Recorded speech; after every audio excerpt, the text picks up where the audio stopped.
προς το συμφέρον όλων. Να γυρίσουμε λίγο στην Τράπεζα Αίματος, να μας πείτε, γιατί κάποιοι φίλοι μπορεί να μπήκαν αργότερα στην παρέα μας και να μην άκουσαν. Να πούμε λοιπόν ότι την ερχόμενη Τετάρτη στις 5 η ώρα. Τετάρτη στις 5 η ώρα το απόγευμα το προσωπικό του νοσοκομείου θα είναι λίγο περισσότερο από ό,τι συνήθως για να μας διευκολύνουν. Τους ευχαριστούμε και πάλι, το ξαναλέω, και από την αιμοδοσία και το όλο το νοσοκομείο μας αγκάλιασε πάνω σε αυτό. Νομίζω ότι, σας το λέω και πάλι, θα δείξουμε όλη την ευαισθησία μας και θα δείξουμε όλη την αλληλεγγύη που νιώθουμε, θα δείξουμε όλοι ότι είμαστε άνθρωποι και γενικώς θέλω να πω κάτι για αυτούς που ασχολούνται με το ποδόσφαιρο. Δεν είμαστε κατώτεροι, είμαστε άνθρωποι σκεπτόμενοι, είμαστε άνθρωποι οι οποίοι έχουμε και χαρακτήρα, έχουμε και προσωπικότητα, έχουμε και ιδέες και νομίζω ότι σιγά σιγά, αν βρούμε ένα κοινό παρονομαστή, μπορούμε όλα αυτά μαζί και στις ιδέες και τη θεωρία και όλα τα άλλα να τα κάνουμε πράξη. Νομίζω ότι είναι ένας καλός τρόπος την Τετάρτη για πολλούς ανθρώπους να δείξουν ότι εμείς είμαστε εδώ, ότι θα βοηθήσουμε με κάθε τρόπο και αυτό είναι κάτι που θα συνεχίζεται, είναι κάτι που θα γίνεται κάθε μέρα, όποιος θέλει μπορεί να είναι εκεί, να δίνει αίμα, και οποιοσδήποτε έχει την ανάγκη μας, εμείς θα προσπαθήσουμε με κάθε τρόπο να το βοηθήσουμε και να το στηρίξουμε. Γιατί αυτό το αίμα δεν ανήκει σε εμάς.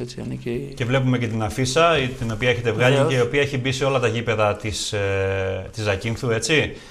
Επίσης σε πάρα πολλά καταστήματα. Στο ίντερνετ παντού, στις εφημερίδες παντού. Και να πούμε να παραμείνει παρακαλώ η αφίσα και να πούμε ότι βλέπουμε ότι στο κάτω μέρος υπάρχουν και οι χορηγοί, οι οποίοι είναι το επιμελητήριο Ζακίνθου, το κατάστημα Μοτορένο, το Θεϊκό Βρώμικο, η Σχολή Οδικών Γεώργιος Αγγελής, ACS Courier, το Αποτύπωμα, το Ινομαγειρίο Αντέτη, το Ξενοδοχείο Βαρές, το Ζαχαροπλαστείο Ίδιον και το Φυσικοθεραπευτήριο του Νικόλαου Κουρουμάλου.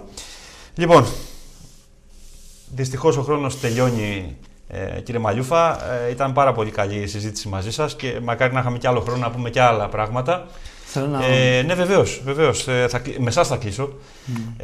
Θα ήθελα να σας ευχαριστήσω πάρα πολύ που απόψε δεχτήκατε να είστε μαζί μας και μας διαφωτίσατε σε πάρα πολλά πράγματα και μας ενημερώσατε. Ναι, σας ακούμε. Θέλετε να κλείσετε. Θέλω να ευχαριστήσω, σας είπα και πάλι, το νοσοκομείο. Θέλω να ευχαριστήσω τους γιατρούς του νοσοκομείου, το νοσηλευτικό προσωπικό, όλους τους ανθρώπους που μας αγκάλιασαν σε αυτό που πάμε να κάνουμε. Θέλω να ευχαριστήσω όλους τους συνεργάτες εκεί στην ΕΠΣ, οι οποίοι με κάθε τρόπο βοηθάνε με μένα μπροστά να γίνει αυτό που γίνεται. Θέλω να ευχαριστήσω όλους αυτούς οι οποίοι έχουν εκδηλώσει τη συμπαράστασή τους και όλοι όσοι θέλουν να βοηθήσουν. Επίσης, θα μου επιτρέψετε κάτι προσωπικό. Επειδή πριν 40 μέρες έχασα το θείο μου, τον αδερφό του πατέρα μου, το μικρότερο, θα ήθελα να του πω εκεί ψηλά, από εκεί που μας βλέπει, να είναι καλά και εμείς θα το θυμόμαστε πάντα. Ευχαριστώ πολύ. Λοιπόν, και με αυτά τα λόγια του κυρίου Μαλιούφα, έτσι φορτίστηκε λίγο η ατμόσφαιρα. Λογικό είναι όταν χάνεις έναν δικό σου άνθρωπο. Θα κλείσουμε την απόψινή μας εκπομπή, κυρίες και κύριοι. Θα είμαστε μαζί την άλλη εβδομάδα, την άλλη Δευτέρα, την ίδια πάντα ώρα, γύρω στις 10:05 και 10 περίπου, μετά το κεντρικό δελτίο ειδήσεων του Ιωάννη. Τους περιμένουμε όλους, λοιπόν. Ναι, όλοι. Λοιπόν, και τους παράγοντες και τους ποδοσφαιριστές και τον κόσμο όλους. Λοιπόν, και να πούμε ότι την ερχόμενη Τετάρτη έχουμε την Τράπεζα Αίματος στις 5 η ώρα το απόγευμα. 28 του μηνός.